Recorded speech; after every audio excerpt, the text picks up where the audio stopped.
Hello and welcome back to Scale War Machines and the second instalment in this series looking at the building and painting of a resin figure, or to be more precise a bust, namely the 101st Airborne reference from Nuts Planet. Let's go.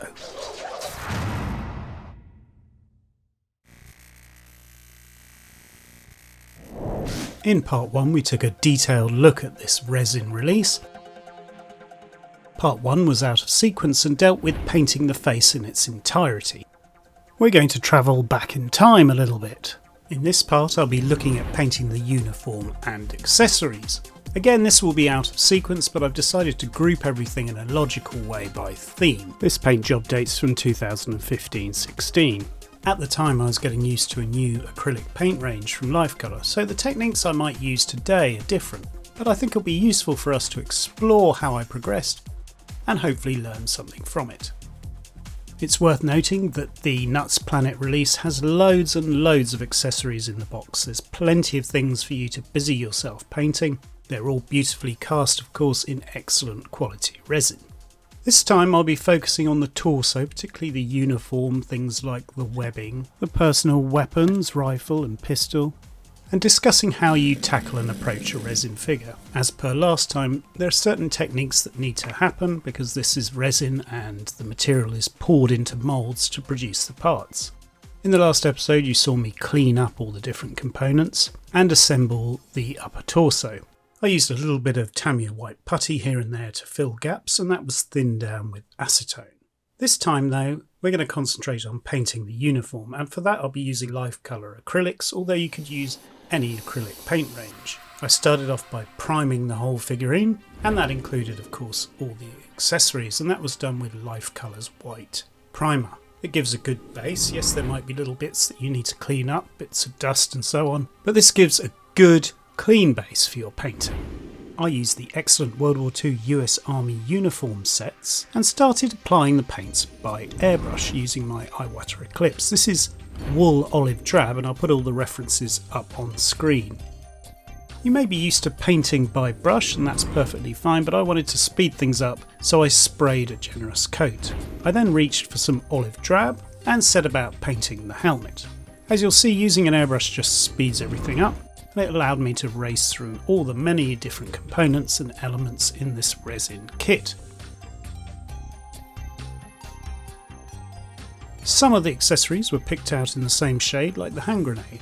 Next I used the same reference to add visual contrast and variation in the uniform. My thinking was to add some shadow, so I added the olive drab to the base mix, the Woollen Olive Drab shade from the set, and just added very diffuse shadows and clouds of deeper colour around the uniform.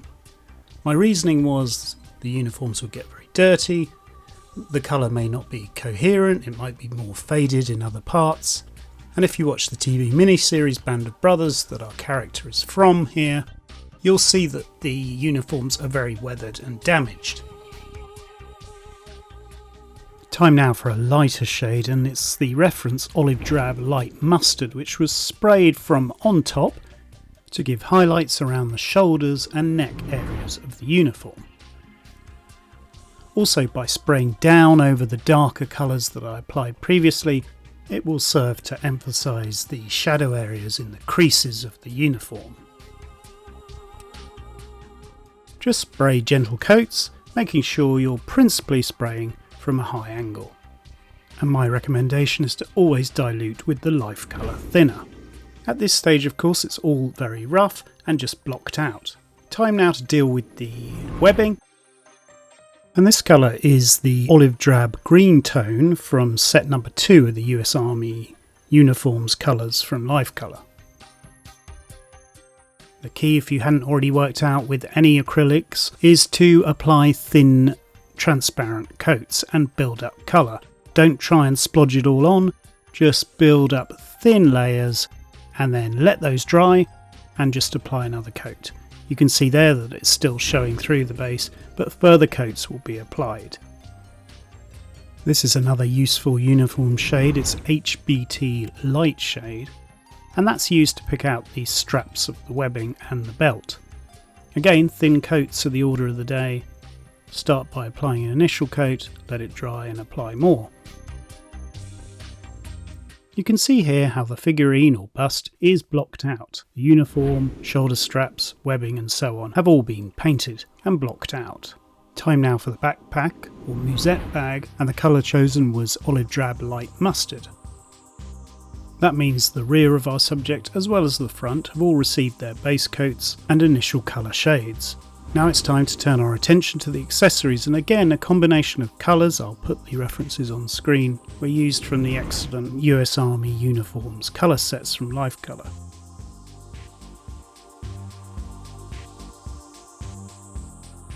It was then time to pick out some details on the helmet, the hessian strips for the camouflage, and again I used a combination of the excellent references available in the Lifecolor sets.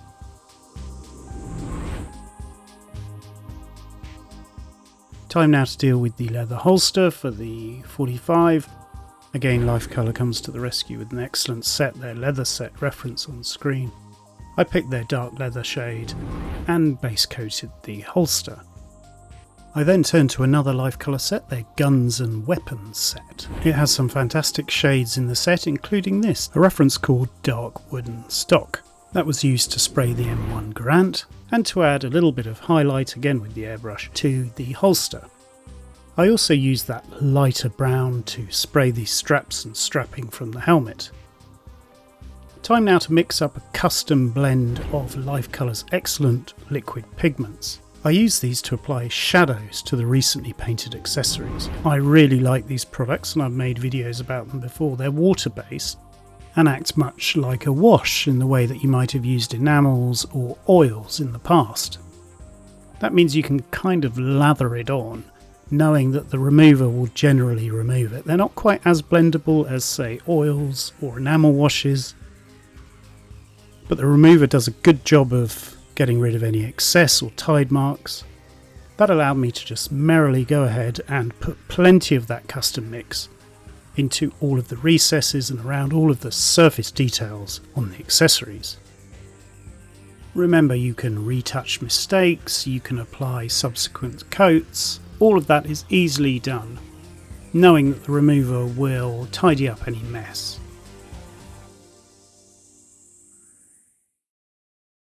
Here you can see roughly how they look after a couple of applications and a bit of blending with the remover. I decided to use the same product and the same mix around the rest of the uniform. Now at this stage, if I remember correctly, I mean it was almost 10 years ago, this was the first time I'd used the liquid pigments on a uniform. I was a little bit nervous because I hadn't sealed the uniform colours, the Lifecolor acrylics. Lifecolor incidentally recommends that you seal between applications of liquid pigments. And when you first use these, they do bleed into your base colour, and that can be quite alarming. It does actually give a nice quality, a bit like staining or sweat staining, dirt marks in a uniform, so I found that very realistic. I'm not sure that would have happened if I'd sealed with, say, a varnish. So I found that very realistic, and even though it was a bit nerve-wracking, when I used the remover, it did do a good job of blending everything and gave this sort of dirty, grubby look to the uniform, something I really liked. Going back to the guns and weapons set, and specifically their gun grey reflection colour, I set about painting all the fine details on the M1 Garand.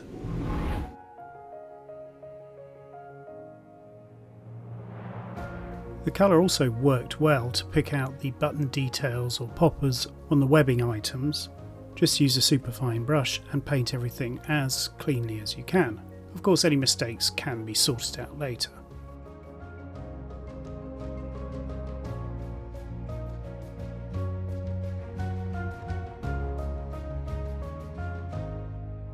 Here's how all those accessories are looking. If you hadn't noticed, what I like to do is attach accessories to a piece of card or plastic using double-sided tape. It just makes everything a bit easier. That same shade from the guns set was used to pick out the metal details of the uniform before I reverted to a bit more airbrushing. I then had to pick out the hessian again and a bit more detail on the helmet. Different variants of colour were used for that until I got a nice contrast. And then I began using an olive drab colour just to pick out further details and touch up various shades on the figurine or bust.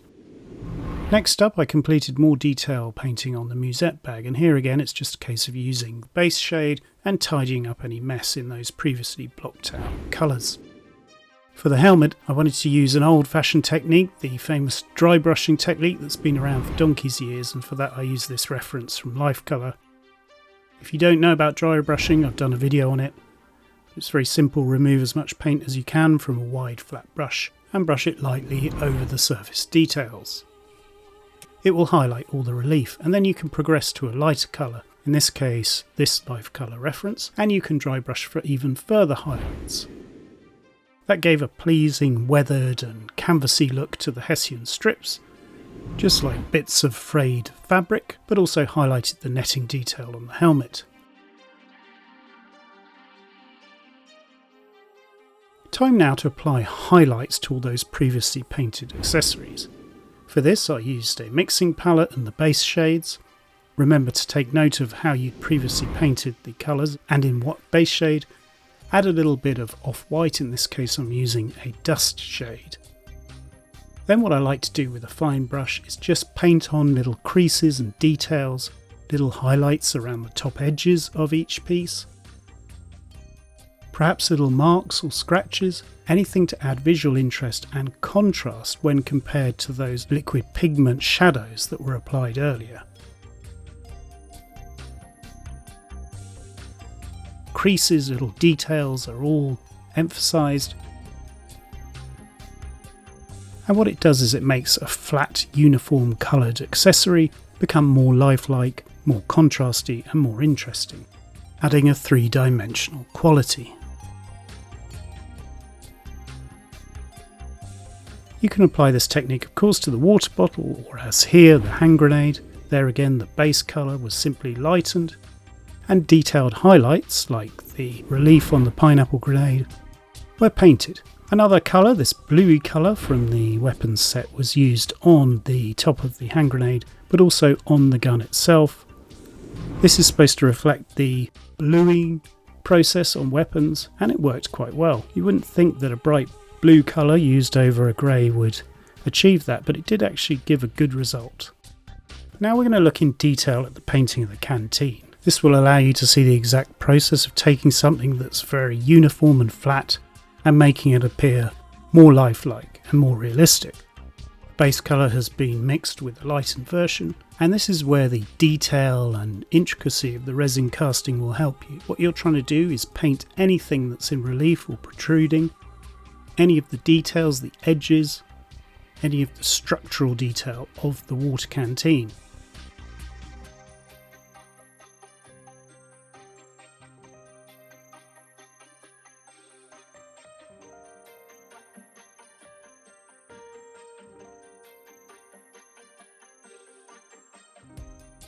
Then what I did was reinforce some of the shading, and I did that with this black or dark shade. And that allowed me to add further interest. Now this is something I did off camera because it was a little bit fiddly, but most US government equipment carried the US emblem or moniker, and I painted those on with an extremely fine brush. It was a bit difficult to film, and there are various designs for the lettering, so I made sure that the items had different versions.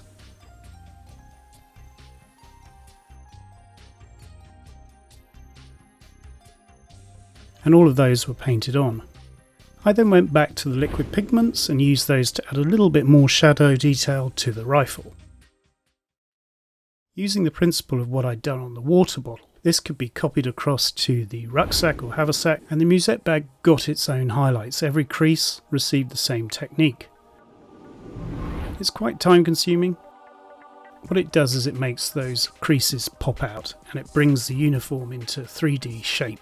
The simplest thing is to let you watch how I proceed. You'll see that everything is very thin and built up slowly.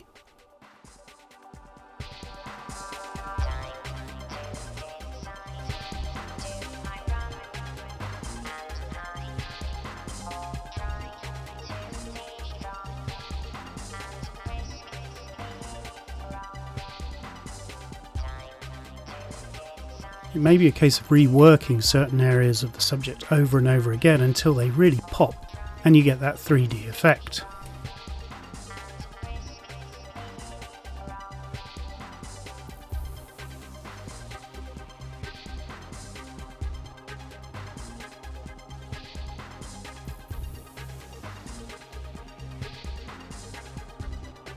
Here is a slightly better lit studio photograph of the finished effect, and you can see that the haversack appears to bulge around the strapping. The same principle is going to be used all over the uniform now. With the musette bag pretty much done, I pick out every single crease or fold in the uniform with a lightened version of the base mix. Just take your time, work your way around it. It helps to have a powerful top light, as here, because that will catch the highlights and help you to pick them out and paint them. Detailed elements of the uniform like the collar, the flaps, everything around the edges that might be frayed or worn, everything like that also needs to get a coat of the lightened highlight. Because I was unhappy with some elements of shadow, I also went back to the base colour and just picked out the deepest parts of the folds as well. Here you can see the result. Now what I should say is this doesn't claim to be a masterclass, of course, and I was fairly happy with the results at the time. As you'll see, possibly in a later video, I revisited this bust and reworked it. But I think overall, given it was the first time I used Lifecolors, it was a pretty decent result. Now we join where we got up to in the first episode. It's time to reunite the freshly painted face with the rest of the torso. If you want to see how the face was painted, of course go and see part 1. All the accessories have been painted, like the helmet, all the strapping for the helmet and so on. The rifle has been finished, more or less. So it's time to add the face and head to the rest of the body. That will be glued with super glue a bit later on. Here's the result under studio photography, and it actually looks better, I think, under the video lights. One of the things I love doing is adding metallic sheen, and there's a really deceptively simple way of doing that. I use some reflecting agent, which is basically graphite style pigment from Lifecolor, and using a paper pencil, is it? Cardboard pencil, I think they're called, or a card pencil. You can see here, you can get them in art shops. You load it up with a bit of the reflecting agent and just brush it all over the metal components, not only of the rifle but of course the rest of the figurine. Similarly, our Damian Lewis character, Dick Winters, would have been very subject to the elements of battle, dirt, mud, etc. And there again, pigments applied dry were used all over the figurine. They were just brushed on and then any excess was blown off with an air blower. What that does is it weathers your figures, in effect. It weathers your busts and makes them look a lot more realistic and anchored into the terrain in which they fought.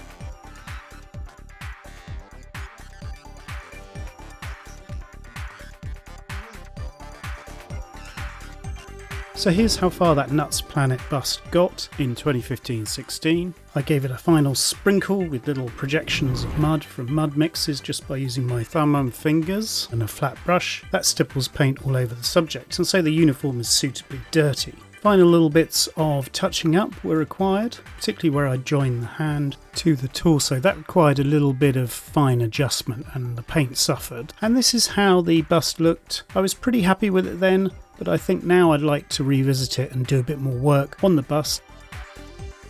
Here it is now, and you can see I've actually done a little bit of work on this to see what effect it has and what, if any, is the improvement. This mainly involved trying different types of washes and adding further shadow and definition. When I've got some results from my experiments, I'll let you know. And that may well be featured in either a final part of this video or another update. Thanks a lot for watching, I really appreciate it. Please leave a thumbs up or leave a comment below because it really helps. And I'll see you next time. Goodbye.